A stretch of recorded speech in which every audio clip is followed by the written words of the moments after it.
A fucking ambulance just passed by my house being like, hey, by the way, in case you forgot that you were live, I just wanted to remind you. Oh, sorry. Hi, everyone. Hi, hello, welcome in. I hope everyone's well. I hope everyone's gonna... The vacuum from my next door neighbor. And the dogs. Oh my gosh. Let me quickly close my outdoor window real quick so that you don't hear every single thing in the neighborhood. For a second. Hi. Hello. I'll switch over to the live scene in just a moment. How's everyone doing? I'm here. I'm glad that I'm doing this, but oh my fucking god. I'll get started with it in a second, but there are a few disclaimers I want to give. Number one, there is nothing you could say to me that I haven't heard 6 inches from the mirror. I'm not ashamed of the fanfiction thing. I've said this like right before the stream started, but I'm repeating it again. If you're VOD watching, you've already heard this. I do not think fanfic is a bad medium. I think it's great. Shout out all my fanfic writers. I'm not ashamed of that. What I'm ashamed of is the fact that I had to end it this way and the fact that I'm still here. Fucking, the party ended a year ago and he's still here, right? So I'm just getting this out of the way. Also, I'm dyslexic. I am severely dyslexic, actually. I can't read. Boy, I cannot read. It was a bad idea to do specifically this type of stream, but it's fine. It's okay. How do you say it? And English is not my first language. If I pronounce a word weirdly, my apologies. I'm not gonna fix it. I have no respect for this language. Anything I say incorrect in English, you must inquire as intentional. I do not respect this language. I'm speaking it simply because it is the thing I have to. I don't like it. So, you know, that's that. Hi, everyone. Hello, good morning. I don't have my mic hooked up properly. Oh, wait, no, I don't have the fucking... 1 second. He's not speaking because he's sad and depressed. Hello, everyone. He's here now. Say hi. Yeah. Oh, fuck. Okay. Hello? Hello, good morning. Hello? I think I should be fine now. I was gonna say something. Right. For context, I'm not gonna be playing audio in the background in case anyone ever wants to like use the audio in the stream here, for something, and I know how annoying editing audio out is.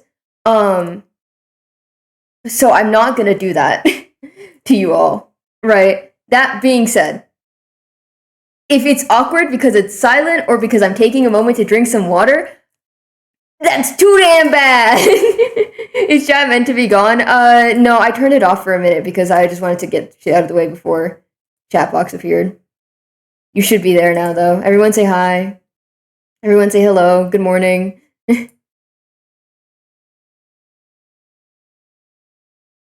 There you go. Hi, Teagues. Hi, Pash. Hi, Nick. I hope everyone's well. I'm just gonna get into it. I'm gonna have a small pause between chapters, just so I can breathe and talk to you all.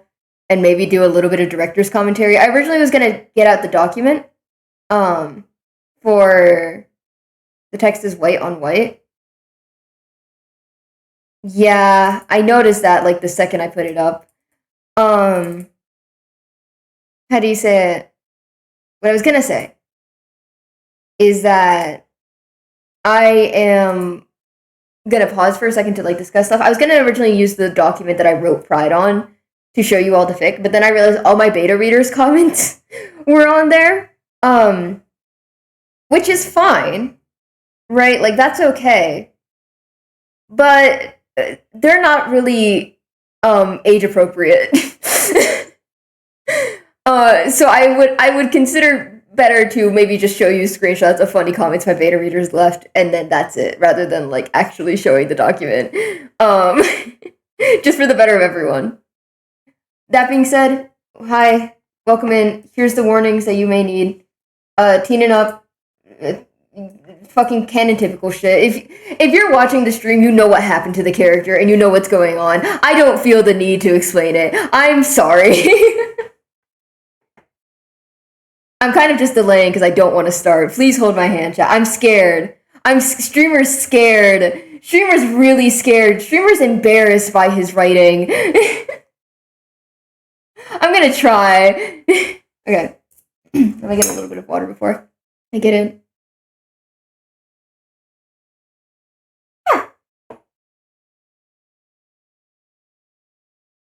Within a field of corpses, a child is born. It's a dull affair. It does not wail as it crawls out of the blood and viscera of the womb.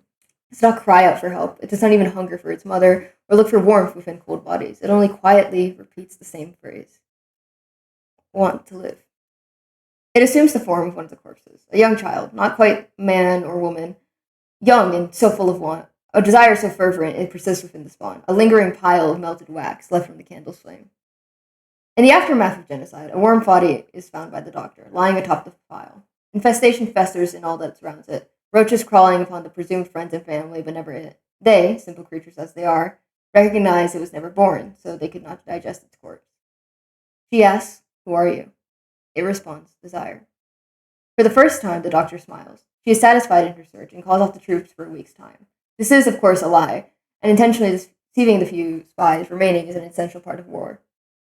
She tells this creature she will now claim ownership over them, as any mother should, she states, underlining that she must be the one to name it. Without waiting for permission, she baptizes it as her sixth tool. It is told of the distinction of tools, weapons, and people. People are those who have desires, wants, born out of proper ambition rather than mimicry. People, above all else, deserve to live. Weapons and tools, above all else, deserve to serve. Tools, above all else, must never gaze upon humanity, for they may taint it.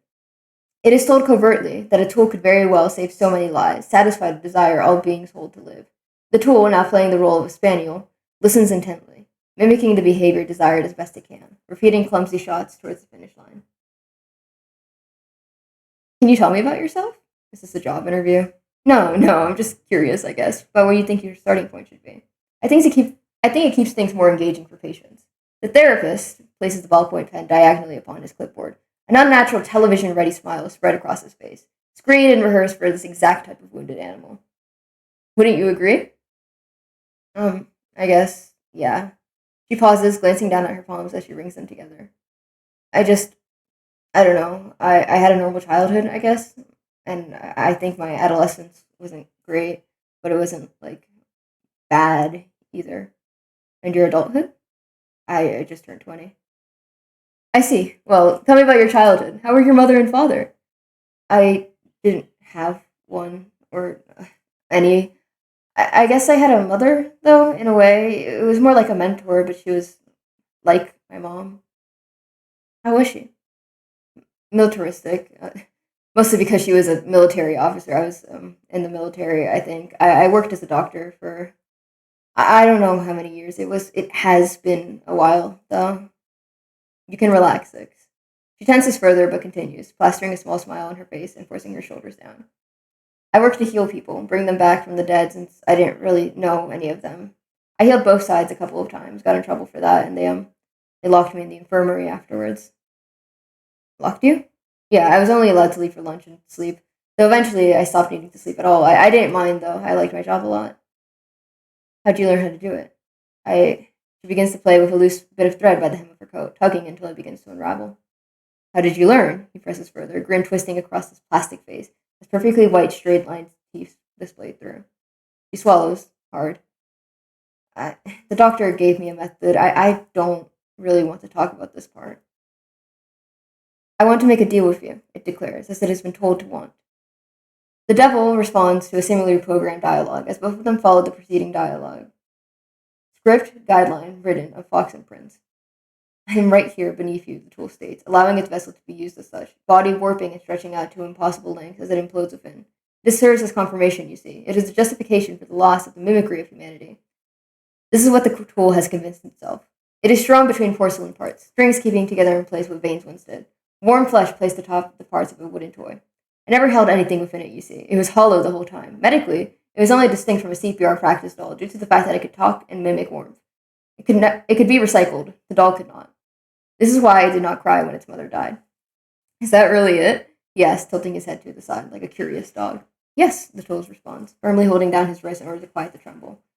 Unless it's in order for me to do so, I would rather move on. Do you feel the need to be ordered? No, I don't really want to do things unless my boss makes it necessary sometimes.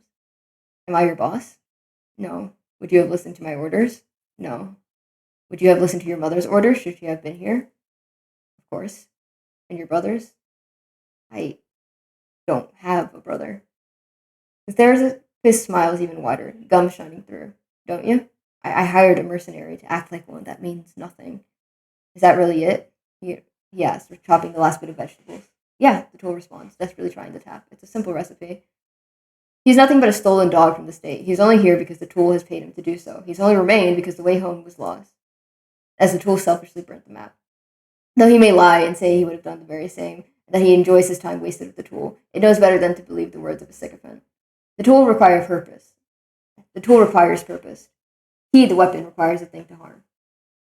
I think we're out of water, it says. I'll go get some. Can you fix the tap while I'm out? It doesn't wait for a response, grabbing a wooden bucket by the door, with the simple home they have made, and making the trek towards the surrounding river mouth, hoping the rain hadn't washed the nearby swamp water into clear pools. Beside the water lies a small body. It heals her best it can. Beside the water lay his daughter. Are you all right? Stupid questions exist. He has willed them into being. Her eyes shine bright, and she points at him, declaring he is now their father with all the confidence of a minister ordaining a law, a prophet reciting the words of God. Sacrilegious as he is, he shrinks from the shadows the light cause at once.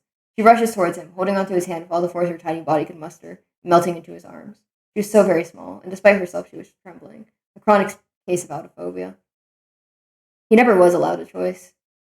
I thought you were getting water. I was. He says little else, taking her into his arms. It stares at both of them blankly, for it was never taught what to say when the familiar serpent crawled around his heart, devouring his forbidden thoughts. The closest word he can think of is envy, but this may be another clever deception. The mercenary, the weapon, cares for the child. The tool provides for her. An endless basin of water to drink from, always lukewarm. It never fills her stomach, and God smiles upon the irony. What was your relationship with your daughter really like? I hardly think this is appropriate for a job interview. That isn't what this is. Right. The patient grumbles, biting down on the interior lining of his cheek as he begins to fiddle with a hangnail, trying to find an apt description within his personal thesaurus. It was strained. That's the most I'm comfortable sharing. How old are you? Excuse me? How old were you when you took on the responsibility of childcare? 16 years old. And the adults around you were just all right with you taking on that burden? I mean, I guess it's complicated. I insisted. I did really want to. Once again, it's not relevant what you wanted to experience the parental role forced upon you. That's not appropriate. Were there no other adults around? Yes. Were they mentally stable? Yes. Are you lying to me again? The patient pauses, glancing at his palms, now covered with the blood pouring from his ripped hangnail, before forcing his eyes shut once more. Yes. A prince appears, warning the three of an incoming storm. His hand shakes as he delivers his prophetic vision, breaking down upon the door of the doctor and pleading for sanctuary. He provides, though he may not realize what it means. The prince states that he has been through this many times before, and begs for the doctor to remain calm in the face of wrath, not shatter. The doctor is perturbed with a smile, gently trying to calm this wild beast, gently trying to comprehend the implications of dimensional shifts and time itself's malleability. The prince locks himself away in a town nearby, stating living near the doctor is too painful, unbearable, and that he will always be ready to provide in turn for Aloe and his family. He doesn't know why this made him flinch. So, what did the other adult, the prince, as you state, behave like? He very posh, but he had been through so much. Will you stop bullshitting me? Let's have a small laugh, looking at the thin grin of his interviewer. You find my politeness so uncomfortable? No, I find it far too in search of nuance. It makes this boring. Is that why you're making a mockery of my work? The therapist asks. It's a cold night, and the cold brings illness. He's told that they belong to one another. He is told that they belong to another. He tears the sheet apart, stating that they'll have to drag him out of corpse. The only logical course in his mind is to begin to plate the dinner table as though nothing happened. He pours the last bit of stew into a wooden bowl, idly listening to the conversation as he works on cleaning the countertop with forensic precision. I think I want to be a pirate when you grow up. Just in general, like right now. Where are you going to get the soup? That can make me one, right? The doctor glances back, placing the dish rag on the stove as he places the pot within it. Can you make me a ship, Dad? He glances over at the mercenary, who laughs. I can get you the wood. All right, I'll make you a ship, but we've only really got the swamp nearby, Miha. I'd be careful going down the river. Aloe pouts, huffing as she shrinks into her chair. You never let me do anything. Her father leans in close, pressing a kiss against her forehead as he places the plate in front of her. You'll thank me for it later, trust me. As he finishes setting the table, he grabs a disposable plate and begins to leave the dining room. He does not notice the disappointed glances of his daughter or the angry glare of his brother. A surgeon need not care for the way his face spasms throughout surgery. Simply do their job and leave. Before he can fully leave the community home, he feels a hand on his shoulder. Strong, callous, freezing cold. The mercenary. Where are you going? I digest my food better when I eat alone. Did they not teach you empathy at med school? What? No, I mean, yes, they do. It's just, you're her dad. It won't kill you to eat with her.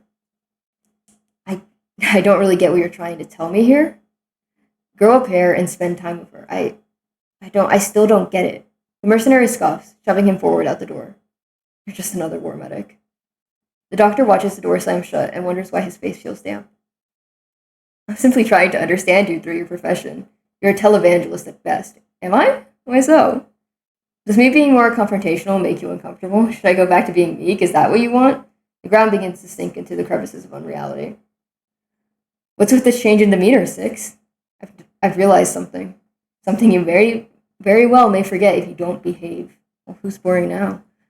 The walls begin to collapse. Let's keep watching. It's an order. One soldier has no chance but to obey.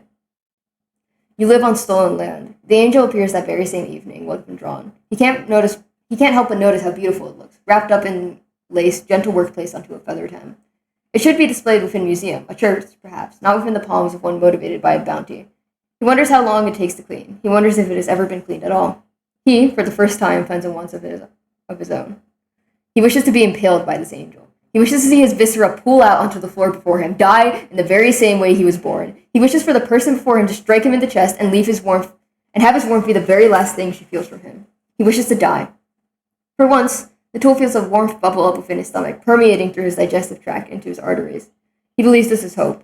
He leans in close, taking in every crevice within her face, the way her brows furrow, a scowl forming at his proximity to her, as though he may contaminate her, gripping his wrist with force. The warm feeling spreads, and he swears he's at the precipice of humanity. At the height of his ecstasy, he proclaims, "We should go on a date." Somehow, it works. The angel states it's because he treats her like a person, not a tool, and a hint of guilt begins to tug deeper and deeper into him, for he has committed a grievous deception on another. Foolishly, he has managed to mimic human nature once again. So convincingly, no one has caught on to the fact that he is not. He has tainted an angel. She throws up atop the air cloud.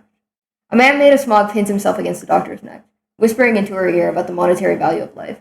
From the conception to the end, factoring medical bills, net worth, production, and means of proprietary gain, it makes her head spin. She hates how the same heat of love is rising within her, because she understands one must be a lie. So, she slams her fist at full force against the man, feeling it fall through the absence of his being. Without a moment's hesitation, she hits again. Were you not supposed to never harm humans? He signs. You are a machine, not a human being, she states. What thoughts you have tainted your very mind with? It's simply barbaric, it responds. She reaches for its eye and rips it out into her palm, swallowing the toxic waste before it can form back into the host. It is screaming, a loud cacophony of noise, imitating what human vocal cords should be, as she is held down by many hands. She is thankful for the touch, for the weight of life, as the poison blood spools upon the floor, a mixture of drool and foam pooling from her mouth alongside it. You disgust me. She cannot recall who said it. I don't want to watch this anymore. He manages to just barely force his hand atop his eyes to move, catching a glimpse of the man imitating thing across from him, a child terrified of this scary movie on TV. Oh, what's so wrong? I thought you were so excited to get into a debate with me. Put it, you know what I'm talking about. Hey, doctor, what kind of advice would you give me? Or, I've got a brat that won't stop ruining everything it touches. How would you recommend I fix it? Get a therapist. Well, provided you live that much longer, that part is done. Well, then grab a paintbrush and go. Let's hold back on the crude imagery. Come on, it's a simple ask. How do I make sure this offset still adores me despite my discipline? I don't want to. That's an order. He pauses, taking a small breath before laughing. Are you some kind of idiot? You rob it of anyone else who could love it, of course. You're gross, his daughter tells him. He does not respond. Why aren't you ever there for me? I am. No, you're not. You're not and you know it. Don't lie to me. It's not fair. I provide. What does that even mean? You've used big words, but I don't think you know what they mean either. I'm sorry. I want to go. Please don't. You're not even here anyways. Would you even notice? I will. I'm sorry. I'll do better, I promise. Can you hug me? Of course. He holds her close up against his chest, feeling how she wets it, feeling how her body shakes. He counts every breath. He counts every strand of hair on her head. He feels how very small she is within his arms. I love you. I love you more than the world itself. For the world would not exist if you did not live alongside it. She remains so very small in his arms. 5 kilograms of mass are missing.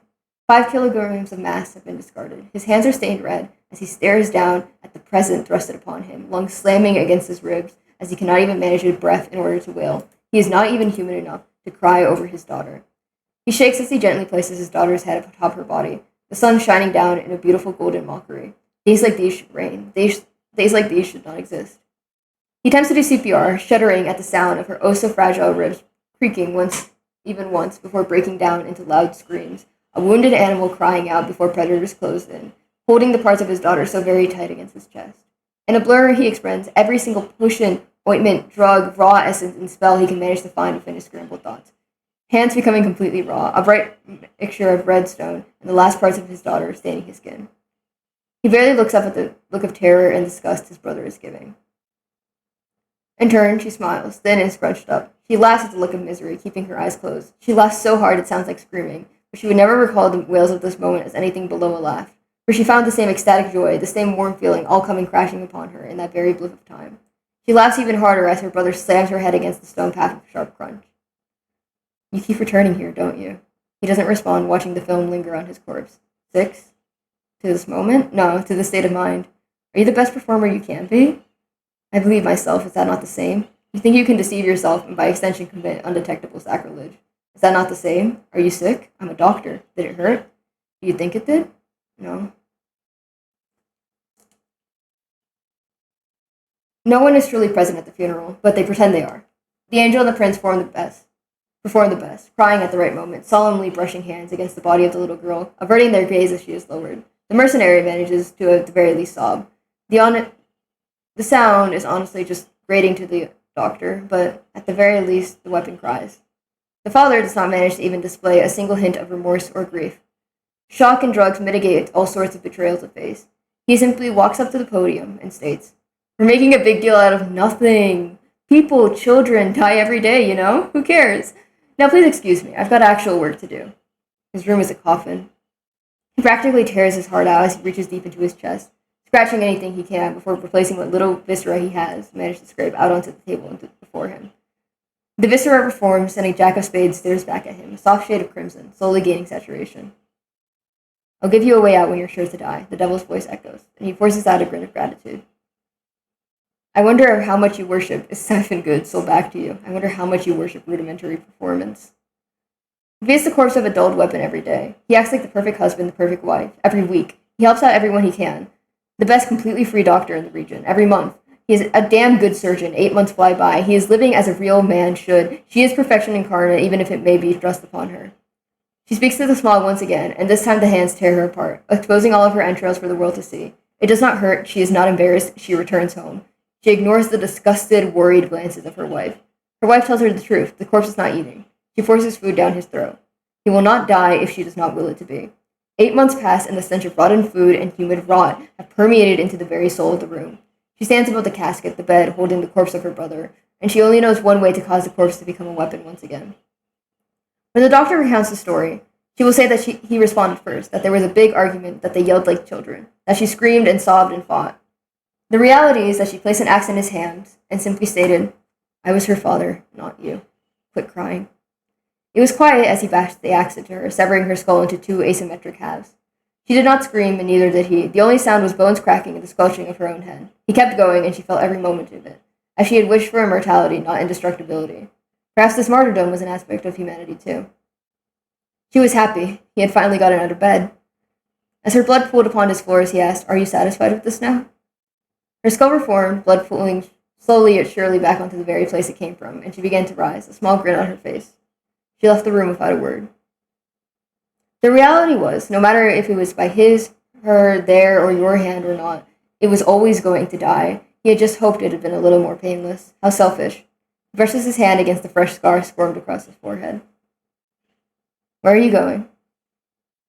The angel stands across from him in a field, watching him stand before the door, his easy exit. Jack of spades is still red. "Someplace new." "Home?" It begins to taint blue. No, I don't have a home, I'm sorry." "So you're taking the easy way out again." Pause. "B. I want to go. Please don't. I have to. This place is killing me. You're all killing me, V. Why can't you just be happy for me? If you take another step, I'll kill you for real. I'll make sure you're banished to the worst hell I can think of. I'll make sure you can never come back. He stares at the floor and forces his teeth to grit, to stretch his facial I'm so sorry. To stretch his facial muscles as far as he can, to force his eyes to scrunch up while still remaining wide. Red irises hidden by a pupil so dilated only the barest bit of their outline shines through.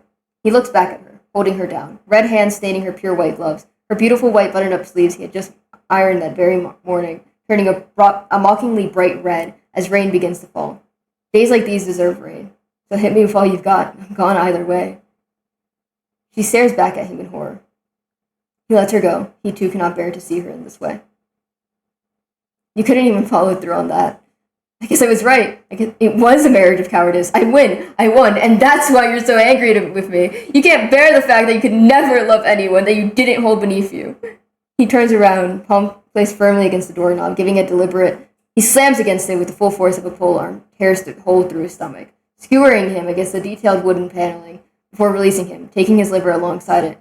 He does not fall. He is gently lowered to the floor, a million apologies being whispered to his ear as blood trails across his face. From his nostrils, from his mouth, onto his chest.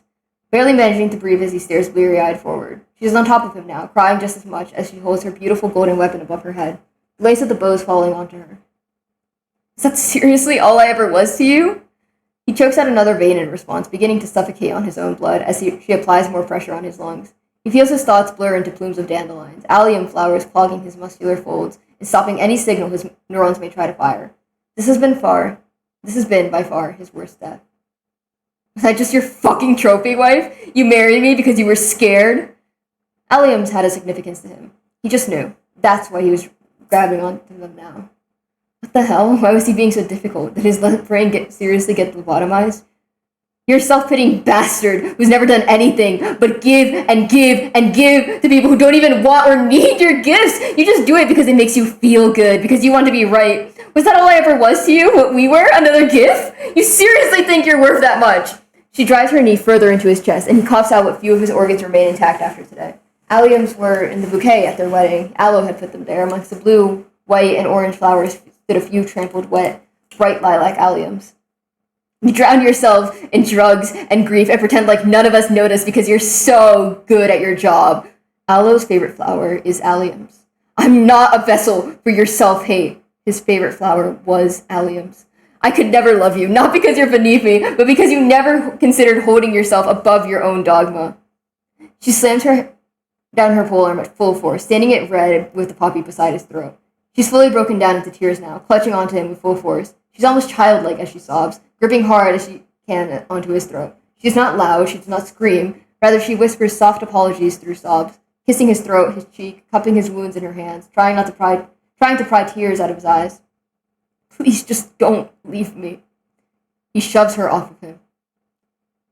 A bright blue Jackson of Spades unlocks the door before him. He staggers towards the exit, not glancing back, as he falls through the door, standing the blindingly white reflective floors of limbo, bright red. The loud, blaring noise of a steam engine announcing his arrival to the otherwise deafeningly quiet world. Tar-colored black chains break into the reflected surface of infinity, detaching and slowly falling onto the earth to make more room for the train tracks, and he feels his soul being split into thousands of pieces before reforming once again. He simply cries, having no vocal cords left to scream. Are you satisfied? That's all that happened before I got here. Were you? It doesn't matter, we aren't the same tool, so answer my damn question. It's typical, honestly. I've seen worse. Would you like for me to become worse? Isn't that just even more boring? I never said that. I can read between your lines and lines of white noise. He stands above her now, a looming presence surrounded by a redundancy of divine light. That's what interests me. He holds his palm out to her. Are you satisfied? The devil asks, as the doors to the trains open with a sharp hiss. No. What are you searching for? A home. He pauses, I think. That's what I've been told to look for, anyways. Do you want a home? I've been told I do. Oh, wait, shit. One moment. I gotta reread this bit because I forgot.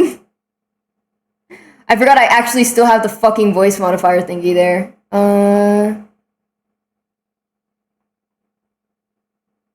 Should be fine here.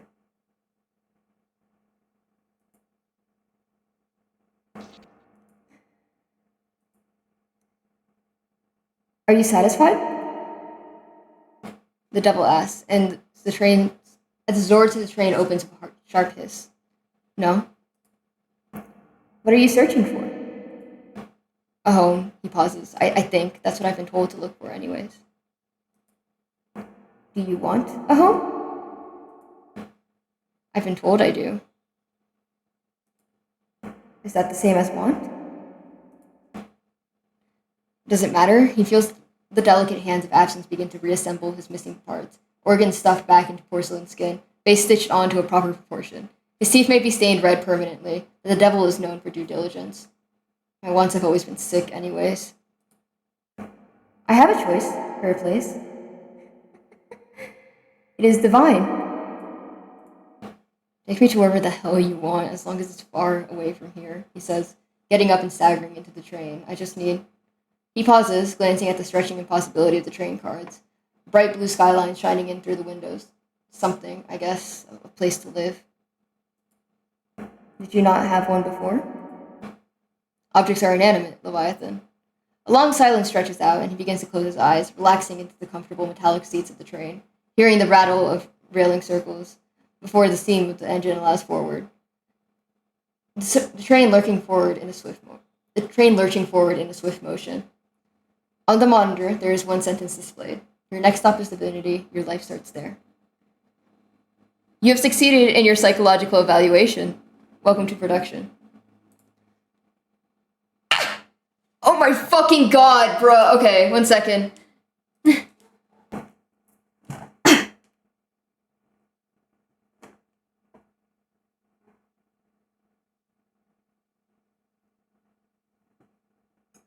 Doing 8 rounds of cocaine before starting chapter 2.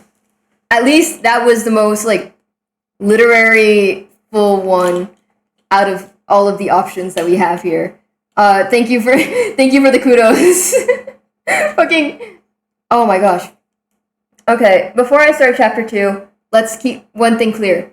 B is a social Darwinist. This means he believes some people are, like, better than others. This is, like, eugenics type shit. If you hear him saying something and you're like, wait, this guy Loki got a point, do not do that shit. Do not let that man tell you he Loki got a point. He does not. He's stupid, and also, like, this is the shit that, like, being a bad person is funded upon. So I'm begging you, if you think you're agreeing with him, think to yourself, oh my fucking god, why am I doing that? I'm reading the ending to an old series that I had, that I wrote out in fanfic form, because I didn't want to, like, do the whole production of it, but I wanted it to be done, so I didn't have to think about it anymore. So I'm just reading it out now, in case people prefer, like, the audiobook version of it. Anyways, I'm gonna start with chapter 2 now. Now it's easier to start with the newer chapters, because I already had the fucking Band-Aid ripped off.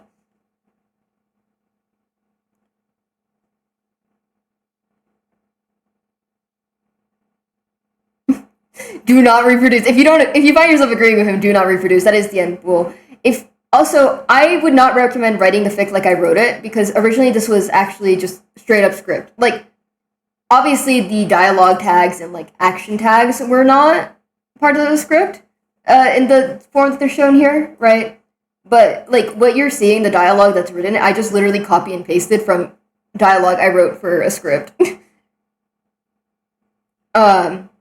But I recommend just starting out with an outline where you vomit out all your ideas and then you, like, refine it from there. Anyways. I have never been one to consider safety beyond a quota to me. Within the outskirts of the valley, I have built a secondary, tertiary...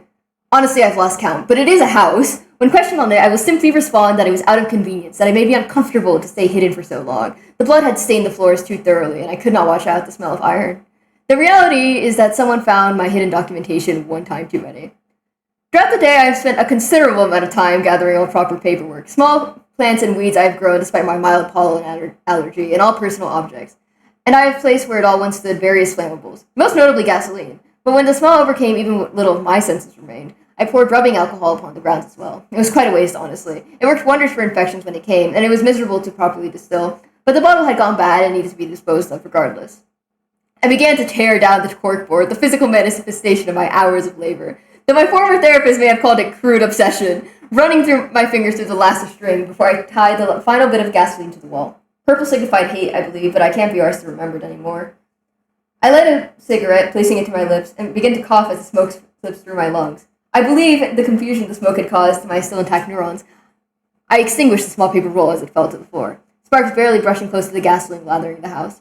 I wonder if I could manage to burn down the metal telescope I had built with molds of ash, just like the very cigarette I stared down upon. I thought it would have been cool, I muttered to myself, picking up the bud and biting into the ash, cringing and spitting it out in an instant, tongue now covered in smoldering ash. I make a pathetic noise, what could possibly be considered by many to be a whimper before tucking my head between my legs. Why did so many of you like these? It smells nice, but it's just... I'm quite bad at appearing suave or even cool. I believe most would consider me off-putting. The reality is that I have never smoked a cigarette my whole life, but I hold a firm belief that I would appear much cooler if I did. I quite like the smell regardless. The soft ring of the doorbell snapped me out of whatever foolish daze I had allowed myself to enter. I remember, making sure I had no meetings with any patients today. In fact, I did not make plans with anyone. I made a point to behave as happily as I could all week. Not enough to be suspicious, but enough to relieve any tension or concern. I am quite a good actor, you see, these simple deceptions being little more than basic psychological theory. I am the best I know, and the laziest. I slinked over to the balcony and looked upon the thing that had crawled into whatever little space I had left after carving into deceased earth with my palms. Hey, I'm here for my session. Dijon, I suppose I should allow it a name, grins. We're closed. Oh, but I really need some help, doctor. Please just let me in. I stare at him wide-eyed, lips pursed, before sighing as loud as I can manage. Making sure to communicate to him, it took me a great effort to even waste my time gazing upon his deplorable visage. Fine, just give me a second to get downstairs, and you can come in. Releasing my clawed grip from the wooden railing, the damaged water shards of my very own shoddy handiwork splitter into my palms. Gasoline leaking into my bloodstream. I flinch as I rip them out, biting down upon my own tongue to avoid screaming out as I hurriedly douse the cups in antiseptic. It is then, with great effort, I fall down from the ladder to the ground floor. The scientist lets himself in before I can even finish placing my palm upon the door, making sure to remain mere centimeters from my face, to the point where I can see my own warped reflection of finished glasses. I flinch at the sight of it, the reflection I mean, not him, though he definitely has a face only a mother could love, and glance away, somewhat flushed from agitation. Hi! Do they not have personal space where you're from? He laughs, patting me on the shoulder. Is that inappropriate? Our hands carry an average of 3,200 different germs belonging to more than 150 species. I bet he doesn't even wash his hands after taking a shit. His regard for humanity being so secondary within his id-driven brain. It sickens me. He sickens me. This deplorable creature daring to even... Don't touch me. Neither of us move. You're the one who's being inappropriate. Get your hand off my shoulder. I insist, eyes narrowed at him. It's the closest to my typical closed-eye squint I will allow him. For at the very least, when he is sick, he is somewhat human. Alright, chill out. I come in peace, he laughs, moving over to my soft handmade soja and lounging upon it as though he could ever belong. What's with the smell? Ethereal incense. It smells gross. I sit down, stiffly, of course, across from him. I suppose. I find it quite calming. Most people do. You might be a simple outlier. I think it's nauseating enough for me to consider you a good therapist with a headache. I smile at him, thin and gritted. What can I help you with? Mind if I vent? I don't believe I could stop you. So, I'm having this problem, you know? The common phrase goes like, wait, give me a second. It's on the tip of my tongue. Oh, right. Okay, so the common phrase goes, if you're the smartest person in the room, you need to leave the room, right? The issue is, I've done that my whole life, but now no one in the other rooms are, like, smarter than me. Well, in most of the rooms, anyways. And now it's just me, which is fine. The being alone part isn't my issue. It's just, I have so much that I can help these people.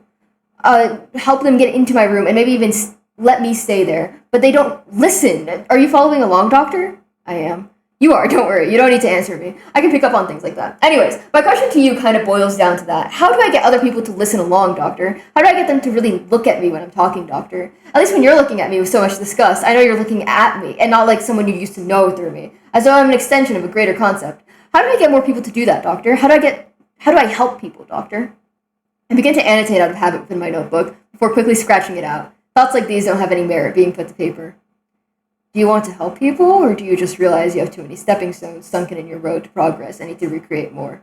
Progress is helping people, though. This is what I hate. You listen so well, but you never get it. You never reach that point. Come on, look at it logically. I am. We simply have different moral basis, then what makes yours oh so superior to mine? Nothing. Well, mine has numerous indicators of benefit in stark contrast to yours. You're a scientist who lacks belief in evidence, and you're a doctor who lacks any real desire to find a cure for humanity. I paused, staring at him with trembling palms. You are a Darwinist, a eugenist who thinks he's better because rather than race or being stuck in a wheelchair being the dilemma, he believes emotion is the disability to be bred out of mankind. What's your great evidence that I'm wrong? You're disgusting. It's all so fickle, so small. Can't you be anything greater? You can't claim you know anything about science about a report. This is basic stuff. I feel the exhaustion slowly wash over my body as I look up at the gasoline leaking down upon the roof onto my face, dissipating the minute it makes contact with how intense my body heat has become. I fight the idea of showcasing to the scientist a vivisection, taking the syringe full of sedatives in my pocket and sinking it right into his carotid artery, over and over again until he can't move, and I rip out what's within him bit by bit and showcase how dreadfully average it all is. I would never do such a thing. I'm a creature of impulsive inertia. It is simply a wondrous fantasy. Why are you the way that you are, Dijon? The scientist looks at me like a gaping fish. Aha! I've caught him off guard. Finally! Serenity! Silence! That's a stupid question. He says it in awe, and I almost smile at his high regard for me. Well, grace me with your stupid answer. Childhood, obviously. Isn't that how it boils down for everyone? Your mother? Never met her. So your father? His expression morphs into something beautiful, almost like obsidian, and for once I taste something pure and delectable wafting off him, a dark and glassy and rock-solid glare as he looks at me. An authentic hate dances upon my tongue, a spicy edge to the citrus aftertaste. A pleasant grin spreads across my own, as I finally find the most minuscule interest within him. What was your father like? I don't want to talk about this. Come on, the point of therapy is unnerving uncomfortable truths, no? What was he like? Did he hit you? Was he absent? He stands up and I grab onto him, now closing the distance between us. He tries to withdraw from me, but only corners himself further, and I watch this through his glasses as my eyes morph to mimic his own. He speaks, louder now. So you had a perfect childhood? Do you want to tell me about yours? Get off me. All right, I will. Just take a seat. I let go, tucking my arms behind my back with a soft grin. Did I upset you? He's holding back the urge to gag, and I can see the bile going up despite his efforts to shove it down, down, down. I can tell, you see, the Adam's apple will move very aggressively in both man and woman when you fight against base impulse. Women, or rather those humanoids born effeminate, I'd rather not bore with the proper terminology if you'd forgive me, actually have an Adam's apple too. It's just harder to notice, which is why I believe society has placed the expectation of women to be more outward of their emotional expression, because they cannot observe the Adam's apple's repression complex. Oh, how wondrous the human body is. Oh, didn't I? I'm so sorry, Mr. Scientist. It must be so hard to be reminded of your own humanity. If it's any comfort, I find it quite endearing. You aren't better than me. I'm not. You're not. You're just because you got lucky, because everything was handed to you. You get to pretend like you're so above me just because you never got your hands really dirty. You never put in the effort for progress.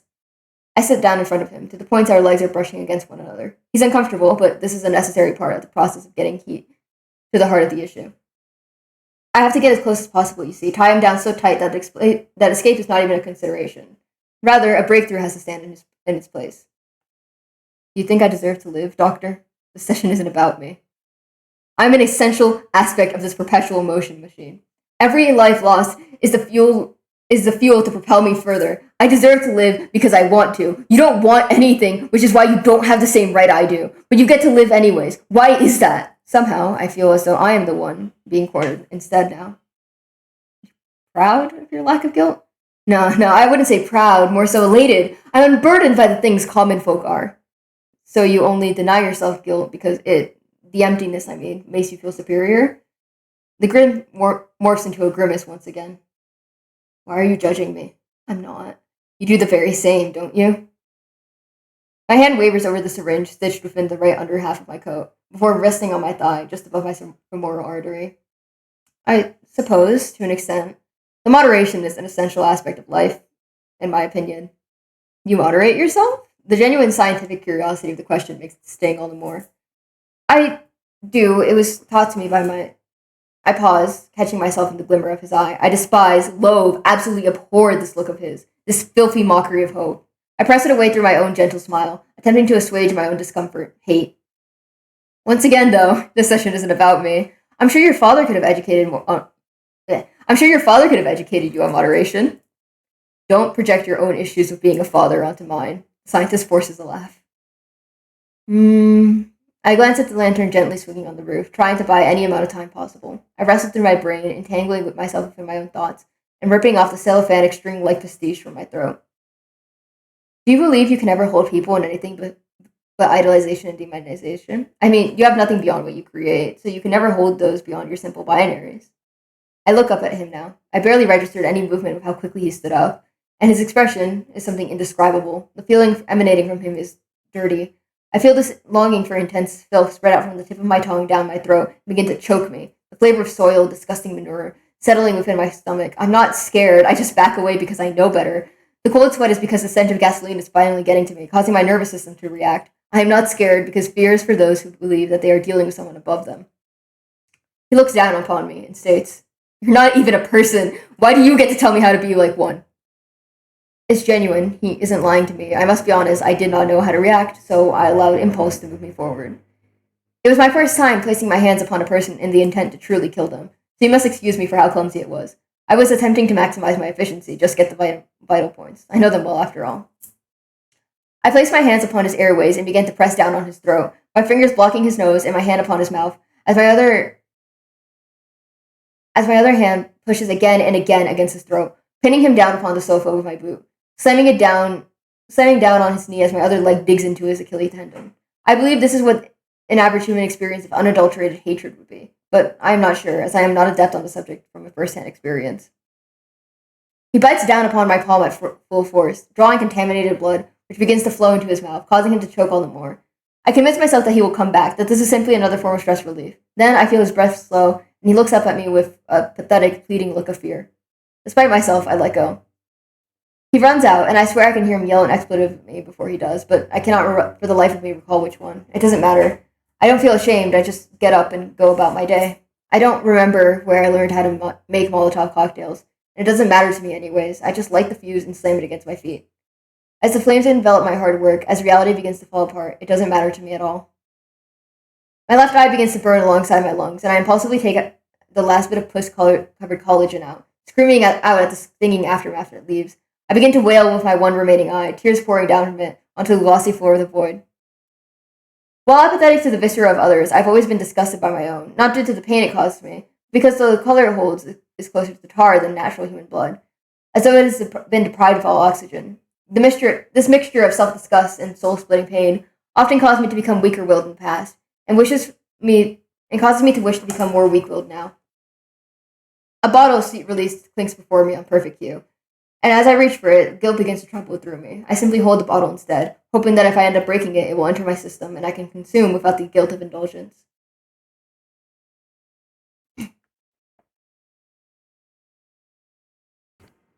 "You can take it," a voice speaks. "Just this once." It's mimicry, but I have to play along for now. Sorry, I accidentally clicked the thing before I was ready. "Next, how many times left?" "One. It's my decision, though. You gave it up. Did you even try?" "Can you show yourself to me?" "No." Frustration bubbles up within me, and I consider shattering the bottle then and there to get rid of the rising headache clouding my judgment, not considering this urge may be a subsidiary of such. "Why not?" "I don't want to. I shouldn't do that right now." "And you are?" "Who you believe me to be." "You aren't, Nyx." Deafening studio laughter begins to echo through the empty white abyss, painting it darker and darker until it is pure black, speckled with the bright rivers of stars. I impulsively reach for my ears, quickly realizing that I may very well tear them out should I cover them. I must, or rather, I decide to will them to press down against my head, hastily tucking said head between my knees before laying down in a position distinctly not of worship, but of groveling. I am sure that should I have had a father, this is how he would have behaved, for that is the only reason I am grateful. That is the only reason of what I feel is gratitude, not fear. I am flushed to bright crimson due to what I can only assume is embarrassment, perhaps, and tinnitus like ringing informs me that the laughter has stopped. I notice the changes through the sound of dress shoes clinking against glass, my eye being pressed so tight I cannot witness what's before me. What's so wrong? It dawns on me that I am terrified. I cannot allow it to show. "Come on, speak up!" Their voice is melodic, song-like, but to a dissonant tune, a song made of instruments not quite of this world. Don't you have so much to say to me? You're very loud. Can you at least shut down my nervous system's pain response for me? I won't be able to have a conversation with you otherwise. Drink up. That should do the trick, yeah? I just overdosed on this while being beaten to death. I'm not really craving it too much. I'm lying my ass off like any good junkie. I can feel the twitching of my body to the proximity to the one thing I crave, despite the denial of consumption. I'm practically drooling at the idea of becoming completely numb and content. It takes all my willpower to simply swallow my saliva alone. Come on, just one shit. What? I'm so sorry I warned you of this. My fucking dyslexia, bro. Come on, just one sip shouldn't hurt, right? They're gently lifting up my hands now, placing the closed bottle to my mouth. I grit my teeth, feeling the cap clink against my canines, and wrench my hands free from their grip. Slowly, I begin to twist the bottle cap, being so careful as to not allow any of the glorified radioactive toxic waste to fall upon me. Allowing myself to use the last bit of my adrenaline to stand up, I make a motion as though I'm going to drink it all in one go and throw it in the face of God. If I live to tell the tale, I wonder how I could possibly morph this into an intelligent decision. Within moments, I'm pinned down by an impossible amount of limbs. Ones I presume to be hands, but their fingers seem to blur into one another. I know better than to gaze at it too long, though, liking to look up at the starlit sky instead. You act like such a bitch, you know that? I barely managed how to laugh, glaring up at the sky as though it held them. You're being childish. I'll find a way out of here in the end. I always do. Come on, quit it with the tantrum. I am scared shitless. I am terrified out of my damn mind. I am not praying because God is the one actively holding me down, but I am hoping that there is some power greater than God which would save me despite my lack of piety. I'm also in an incredible amount of pain despite the overactive shooting of adrenaline in my brain. I believe this may be another contributing factor to clouding my judgment. I don't take shit from things that can't even use their own voice to mock me. Studio laughter, canned voices of dead people, sounds out again as the limbs morph and begin to stitch back together whatever wounds I have. Not curing what is there, but ensuring no further damage is done. If I weren't a doctor, I'd find myself impressed, but I'm not too easily bemused by shoddy work, especially if a life is on the line. I am placed within what is essentially a doghouse, made to sit at a kitchen table I do not recognize, as though I have been broken into someone else's home and decided to live in it. I would be lying if this did not make my skin crawl more than whatever infinite void I've been placed within. He now sits at the head of the dinner table, as any self-respecting patriarch should, I suppose. He appears almost human now, newspaper in hand, lounging upon the dining chair, with the energy of a man who requires a cigar to really complete the vibe, I guess. The best descriptor, though significantly less viable to my internal literary prose, would be to say that he looks like a stuck-up prick, but I keep that thought internalized for the best-case scenario. Do you like reading the news, Six? Yes, often. I used to buy the newspaper from... I hesitate, their name blurring into obscurity. It's not like I can ever quite remember their face, given my general disposition on the matter. You don't remember? I'm quite good at the smaller details. I never considered a name to be a broad stroke, but...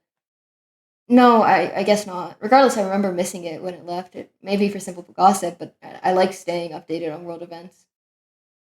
Want to know what I'm reading? Not really. Go on ahead. A young cannibal has been arrested for mutilating multiple people. Can you believe it? I don't flinch as I sit down, resting my palms upon my lap. In fact, I make sure to remain perfectly still, bar the soft swing of my tail in order to appear relaxed. No living being can smell fear, but every single one can be trained to recognize it, even with the most subtle shifts. Of course, there's hormones that nervous sweat releases, but learn to control that, and you'll notice how quickly the stench of fear dissipates. And? And? What's the story term for this again after the climax? Falling action. What happens next? People don't really watch beyond the climax, you know. How dull. I think the resolution is the best part. I smile, as warm as I can manage, but I fear it comes off as scalding hot, wrathful, and disgusted. So instead, I press my mouth into a thin line. The security of pure neutrality. Why are you bringing this up? She was worried about you. I suppose she was. Many people were worried about what I presented myself as, because they glimpsed my true ability to function, and, well, it didn't add up. Is that more comfortable for you to believe? Yes. I think I figured out your problem. I'm glad you have, though I'd rather pick up the pace if that's alright with you. People don't really watch beyond the climax, you know. How many people have you projected your daughter onto?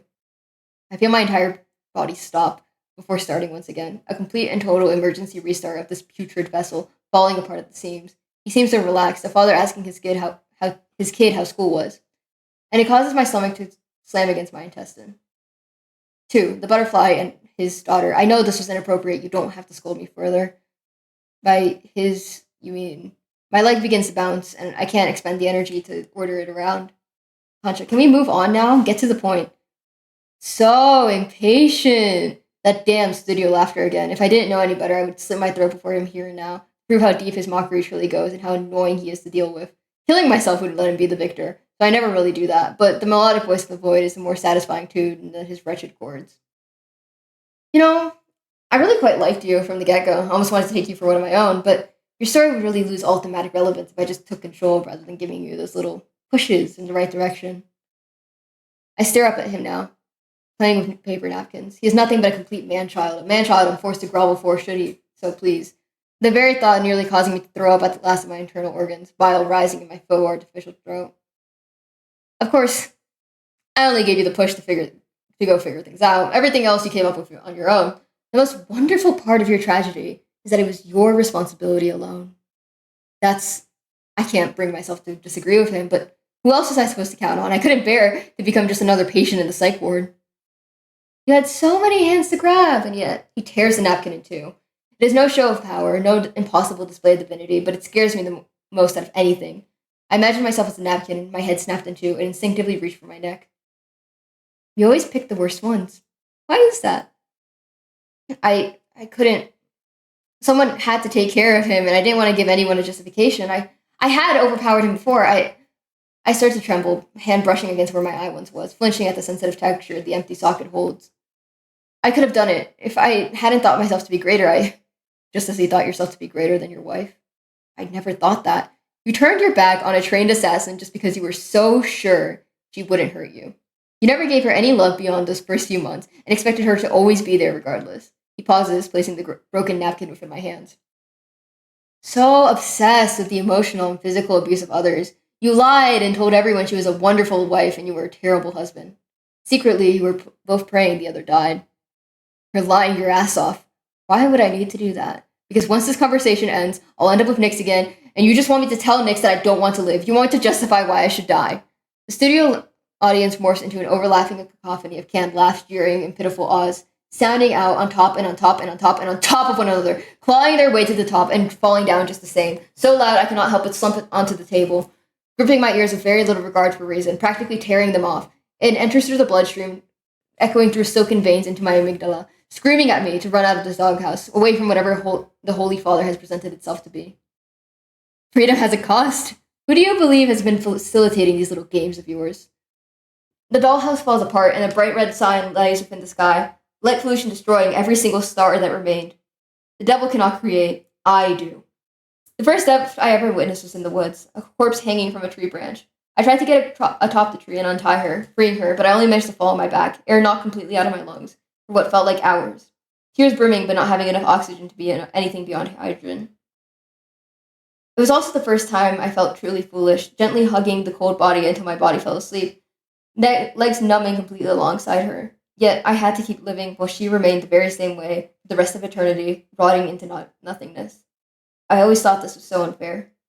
I look up at the text above me, air completely knocked out of my lungs in the very same way. I'm so enraptured by this, I do not notice the floor giving way beneath me. I do not notice as I fall upon the silver bouncing scales of the Lord. I can only see the deceptively simple, blinding red text of game over. So how's about one final vote?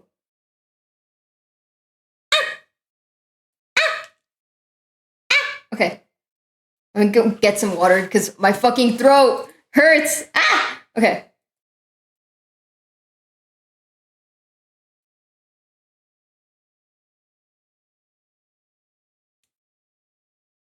You have spent your entire life gamifying your lived experiences in hopes it would soften the fact that they exist. You know deep down that you are a human being, that you are just as much of a person as everyone else, despite being a physical manifestation of Theseus' voyage. You are aware of this, but shove it down, because personhood implies responsibility, implies autonomy and decision. You deny this because the simple reality is that you're a loser and a piece of shit. You constantly received help, and you denied yourself of it because you deluded yourself into believing your holier-than-thou demeanor was truly a persecution complex rather than one of martyrdom. This is the most obvious of the truths you have been denying. You look at the scales as they pivot and dip. You look at the results of the polling. You look down at your calloused, dry, scarred palms, no longer soft after years of labor. You wonder if they ever had the chance to be. You begin to cry because you realized that your body is real moments too late. You realize that you were able to cry at all. Your body trembles as you fall to your knees, even your singular remaining eye pouring out more tears than you have ever mustered your entire life. Not the dry, falling kind, because the basin has simply tipped over, kind you have grown far too accustomed to. The active kind, the ones causing your face to go red and pumpy, your entire body to shake with a magnitude of 8.0, and you feel as though your very heart may give out. You've heard grief is love when it has nowhere else to go, and you have come to the devastating realization that you have allowed grief to suppress so much that you've never acknowledged the love that you felt, not only for yourself, but for those around you. You've convinced yourself that your love is envy or simple apathy because you had grown so afraid of loss. You don't ask for forgiveness nonetheless, because there are no words which could absolve you. Indulgence in your love is the only thing you can think of doing. You grasp at straws, desperately trying to hold on to every memory flying past, plumes of soap suds always just out of reach, shattering at the smallest touch. You keep reaching out in desperation, and it is only when you allow yourself to take a moment to breathe do you manage to reach one, a toddler who can only walk one leg at a time. You remember your fellow troops, how despite the fact that you were the cause dooming them to battle again and again, they always managed to check up on you, how they brought you smoldering books for you to read, how you grasped onto those pages as though each bit of ink was engraved in gold, how this sparked your fascination for human psychology, how never once your closest friend has ever truly blamed you, how you were hidden away and rushed out because they were so convinced you, of all people, had a life left to live. You recalled the first time your brother, Aaron, cut your hair, teaching you how to grab the tufts and wash it properly without worrying about the water causing a rash. You remember how he held onto your shoulder, giving a soft squeeze when he saw how nervous you were around scissors for the first time. He nicked your ear regardless, but it didn't matter to you beyond the fact that he was trying. Remember a pale woman, roses adorning her face, ivory, holding you tight and thanking you for your humanity, for your kindness even if it had selfish motives. How she stated you would be friends in every moment she would find you, and how you knew how your heart was true. How you held on to her the very moment she became but a pile of roses at your feet. How she held you back and told you she was so lucky to have met you. How you told her you felt the very same and meant it. You're back at the first time you cried at the therapy session. How you ended up chasing after him when no cameras were on you. How you held on tight and didn't let go. How he, Zolly, eventually said that you were like a little brother to him despite your vehement denial of it. How he continuously put time out of his day every time he came back, despite it hurting to do so. Just to see you, just to make sure you were okay, eating and sleeping as you should. You're back at allowing a child, back it is, to simply harm you because because you wanted to teach them right from wrong. And you remember telling that teen all the things you wished you had heard, things you did not yet believe. You wish you could apologize to her right now and tell her all those things once again. You remember each and every single one of your friends moving to live nearby you despite your desperate attempts to isolate yourself. How your brother moved in just across from you despite your protest, just to make sure you weren't alone. How Effie moved in soon thereafter, creating a wonderful tent with numerous tapestries along its lining. Great tales of past and future. How Saturn, despite not knowing how to make anything, came to you and Effie for help with his blueprint, causing you to break down in laughter at his attempt. How Rin began to renovate the filthy cave upon your property, just to help you take care of the others and yourself. How she proposed tabletop games with you and the others just for you to have a reason to get out of your home, in spite of a lack of therapy sessions or childcare. You remember how Concha set up his den next to his daughter's house, how he checked in on you regardless of his concerns, and listened to your long rambles about nothing at all. You remember when you were asked to take care of Onion and how stupid of a name you thought it was, and how gently you held her in your arms.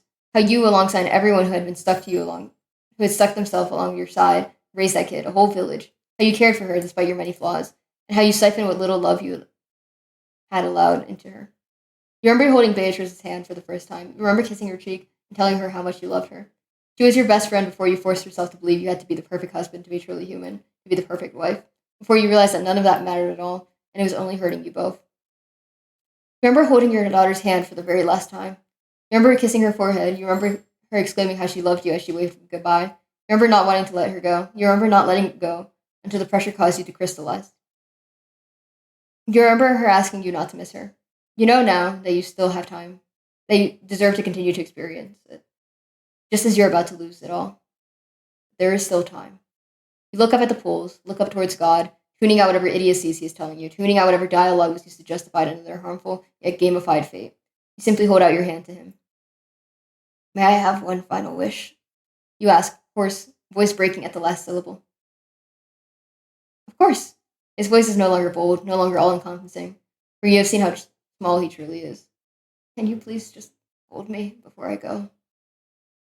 He smiles at this, and you're relieved you've won, because there's no better tragedy than a fighting soul who has given up.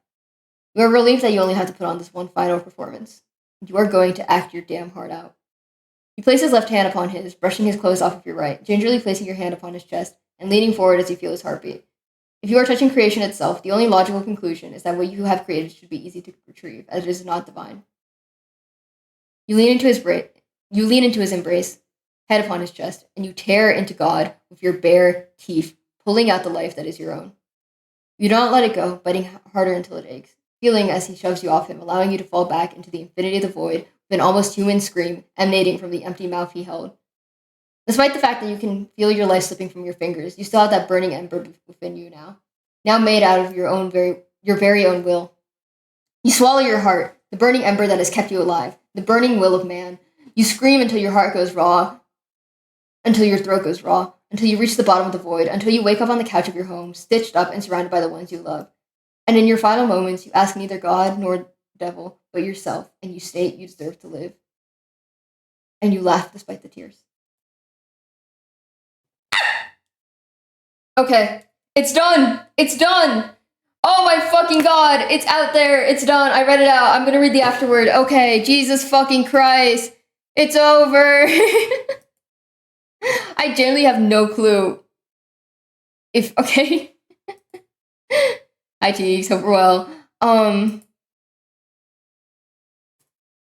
Okay, fuck, man, Jesus Christ. I'm gonna read out the afterword because I do think it's something that would be good to be set on stream, and I would rather, like, it's something that can be clippable. In the not so far away future, right? Oh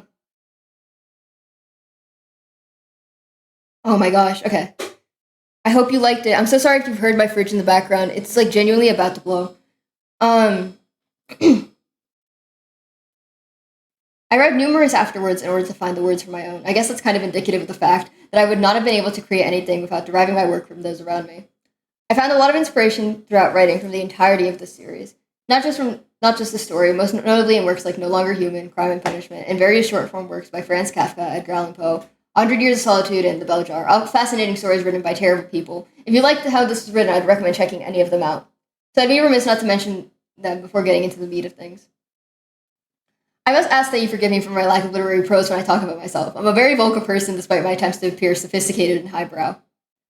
I'll be completely honest, I hated Showtime while I was a fit. Actually, to be more exact, I've always hated working on lore service with most people. I just kept doing it because it was what I was good at. You'll catch me dead in a ditch, shot by the CIA before I ever mention my private life beyond what's necessary. But working in spaces where there is a complete and total lack of respect and regard from both CCs behind the scenes and those within the audience for the work you may put forth, despite attempts to tell them to cut that shit out, really grates on a person. I am incredibly privileged to have the monetized hobby work I do. And I want to be clear that I try my hardest to never lose sight of that. And I want to be extra clear that I have relatively thick skin and know how to grit my teeth and move past it. But it was very heartbreaking for a teenage Leslie to pour his heart and soul into something and be told it mattered little more than anything his peers had created. This is the reason why, when possible, I no longer intend to be part of greater projects without the explicit decision of being a side character or in a small cast of people that respect me behind the scenes. I no longer wish to create my own content for work when I know it would simply be overshadowed by one of my guy friends. I don't want to put myself through that, and I don't want my friends to have to deal with that, with watching me get hurt because of behavior that they can't control.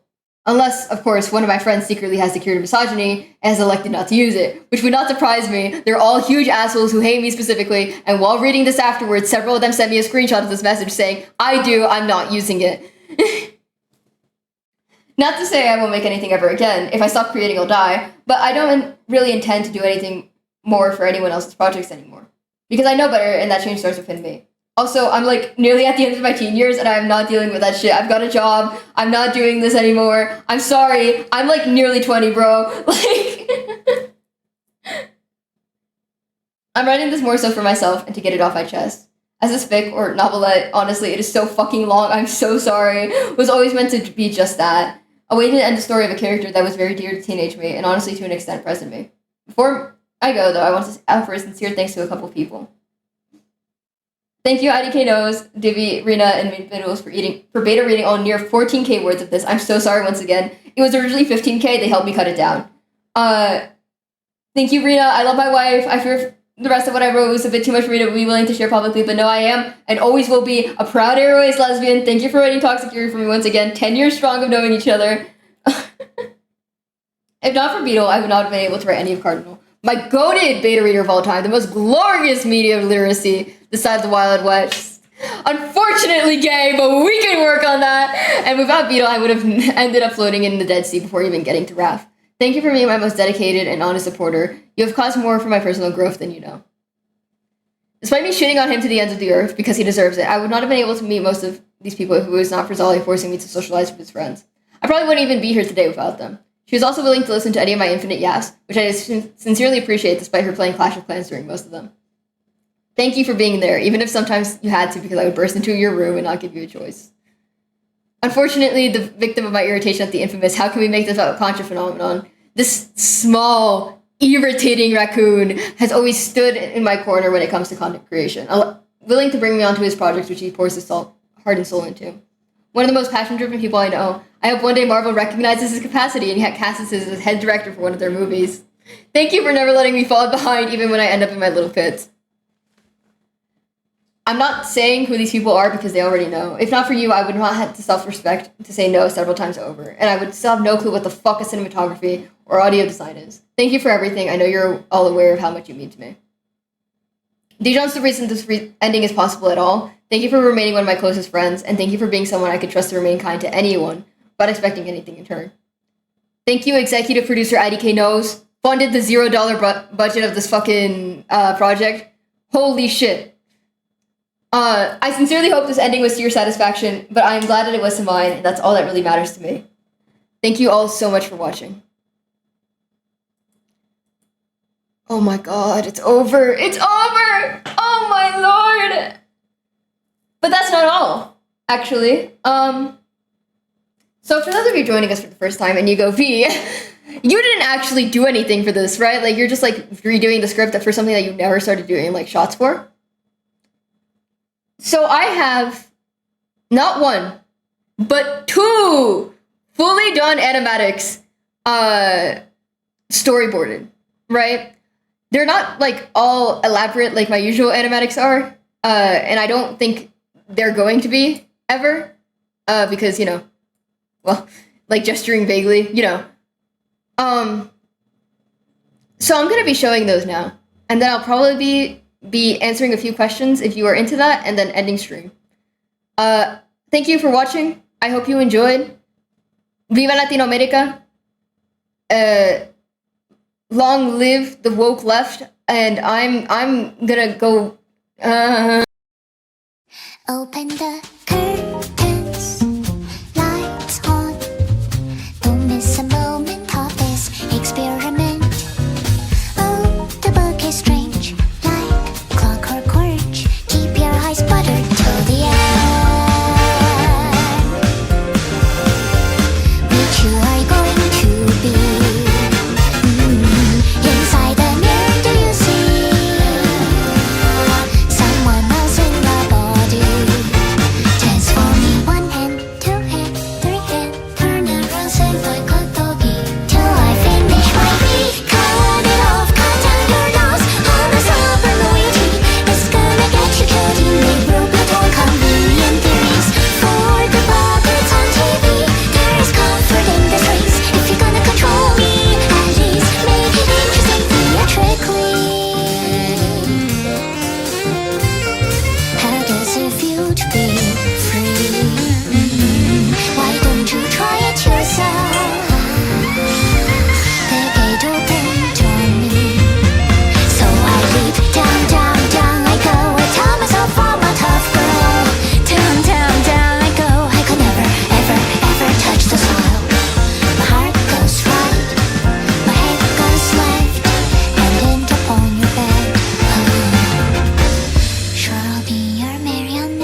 time for my discovery.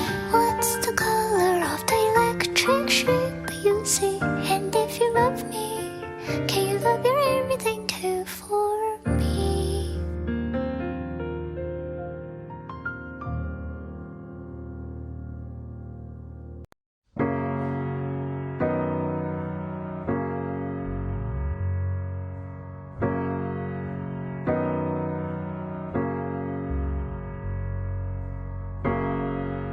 Tattoo of the seventh shield, still wet on my skin. You're all crumpled up at the curb there. I think I'm gonna take you in. Always had to follow my instincts. Usually I'm out on my own. You there by the road, wet and helpless. What happens if I take you home? Well, you may forget the whys and wheres of an old tattoo on your forearm there, but usually you recall the day you got one. And usually it fades in the sun.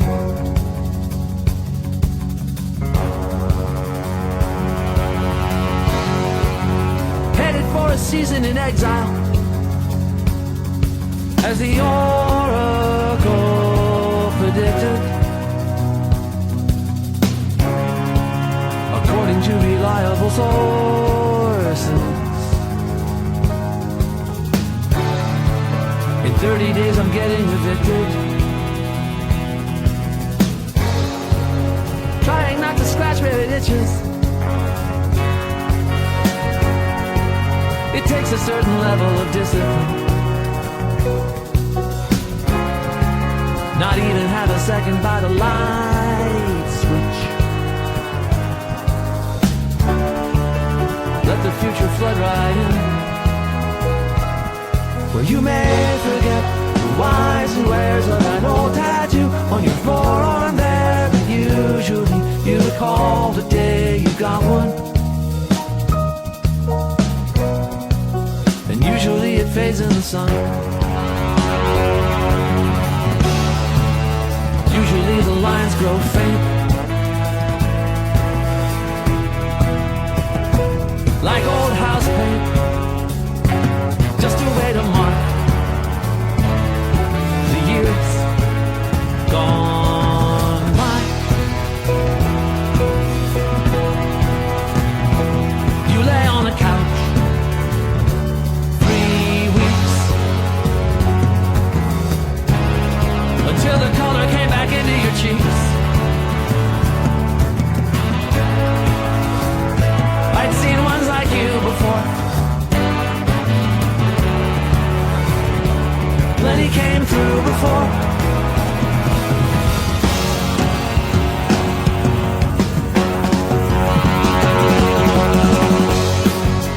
Legend on the shield in Greek. What's that say you said?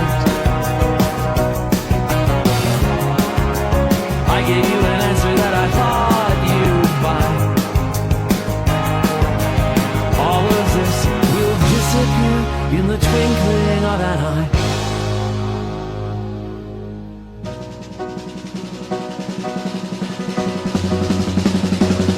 Well, you may forget the whys and wheres of an old tattoo on your forearm there, but usually you recall the day you got one.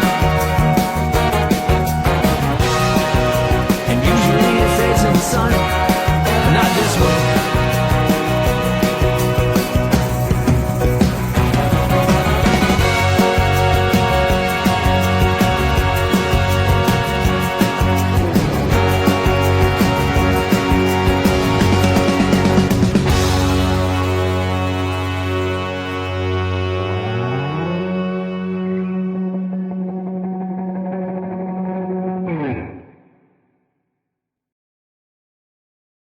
Oh my god, bro. Okay, well, since some of it was for Q&A, I will let you all have a couple of questions before I end the stream and as I like prepare for everything. Let me actually put on some background noise. um bum, bum. Give me one moment. I'm so sorry. I forgot where my Twitch playlist was. Here it is. Hello. Okay, I'm not reading anymore. I'm fucking changing out of this guy. I'm sorry, chat. He's not living for longer. He's not living for much longer. He's dead. He's gone. He's dead. Found CV found shot dead in the Bronx. How do you say it? But yeah. What are our thoughts? What do we want to know?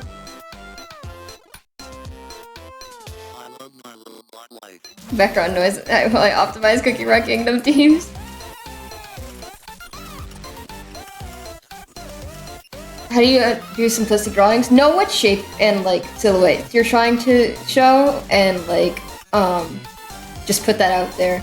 I will note, by the way, just for like relevance stuff, I will not be answering any future questions about the Bum Time SMP or like other characters from that kind of stuff. At least not planning to. I might talk about it, but I want to move on. As I said in the afterword, I'm done. I'm so done. Like, if you can put 2 and 2 together, then I'm happy for you. Otherwise, I will not spell it out for you. I don't want to work on lore servers anymore. I might do my own separate projects, but oh my fucking god, bro.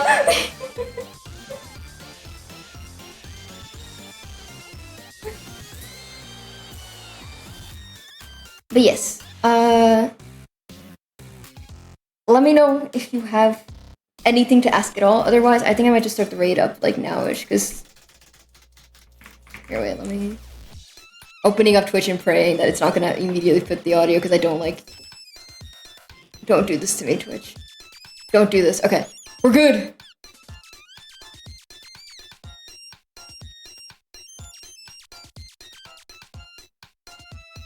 Here we go.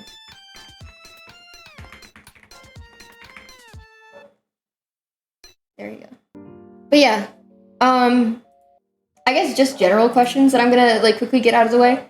CV was and always has been an Airways like person, right? He leans towards women, but like very vaguely, and I think he only really wanted to have like a best friend or a connection with somebody else, and was told that romance was the option for that, which is why he did it. I say I think as though I didn't write the fucking character. I know that's why he did it, but I'm just saying it like, I don't know. Could be different interpretations of the character, right?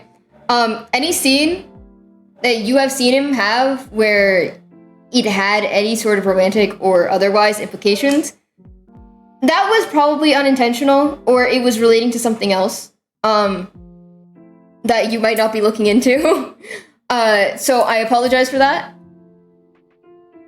Otherwise, V was always just a thing born out of, like, a strong desire to live. He was never, like, an exact species or person, right? Which kind of contributed to his complex about personhood. And when he talked about, like, chasing the desires of other people, like, for the lack of a better term, it's kind of like in the empath way, where he could very easily tell what people around him were feeling because that's how he was, like, made, right? This is my artificial construct of a son. He wants to live and he is so desperately human. It was never relevant to the story, and it was just a thing for me to know for the way I wrote him and the way he was interacting with people. I don't think it really changes the greater context of the story, and I don't think it's relevant, but that is what he was. I'm trying to think of what else. The ending, the epilogue, if you did not understand, TLDR, V gets healthy. V gets healthy, and it's a long, strenuous, and not linear process, but he gets healthy, and he will be fine. He's flip-flops between two areas because he doesn't really have a home in the traditional sense because he has never had material attachments, but he finds his home with interacting with other people and the connections he forms. I think that's basically everything that has been left unanswered that I feel comfortable answering. Obviously, there are things that can be analyzed. Fucking post your thoughts in the Discord. Shout out the Discord. Oh my god. Oh my god. I was gonna say something else. For me, the difference between a lore server and a series of Minecraft scripted content is usually scripted content is like a much greater term. It's like saying what's the difference between the color red and light red. I feel like light red fits under red, while red is just a category, right? The scripted content can be like an SMP video or White Pine or big stream series. Like, you know, I feel that doesn't really narrow it down. Well, a lore server is just a Minecraft server where lore is done. I don't even know what lore means at this point. I'll be real. I'm done. Unk's out. Unk doesn't care about the business no more. Unk's just here. Like, but yeah. I think that's pretty much it. I don't know if anyone else has anything they would like to say before I end, because I'm gonna end in like a minute or so. I'll get the raid ready in like 30 seconds-ish. Let me snooze the ads. But yeah. Thank you all so much for watching. Thank you for staying as long as you have. It's over. It's done now. Hands up in the air. I will allow you discussion for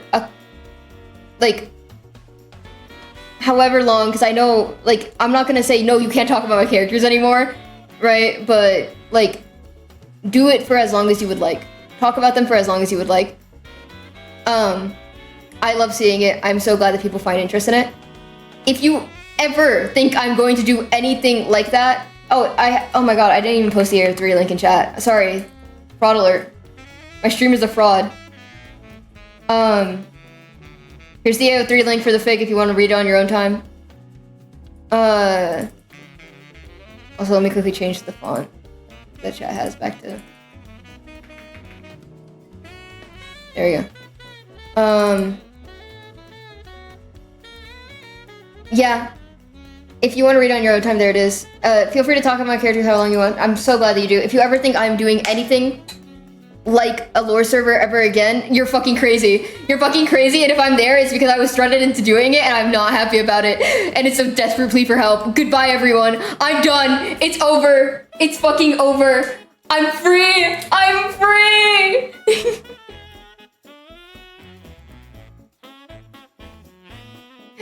Everyone tells Shauna hi, hello, good morning, or whatever. Tell them that they're beautiful. Tell them that they're kind.